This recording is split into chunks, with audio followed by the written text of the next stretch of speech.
The 110-meter-high Cristo Rei statue is a prominent landmark overlooking the city and offers visitors a unique view of Almada and its surroundings.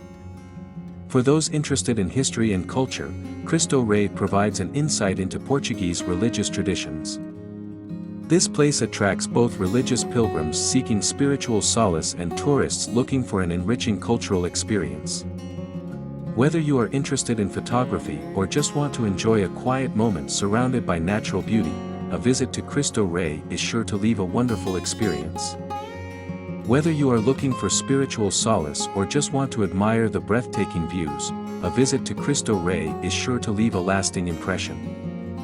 Its location near Lisbon makes it easily accessible for day trips or as part of a more extensive Portugal travel itinerary. Don't miss this wonderful attraction while exploring the beautiful city of Almada.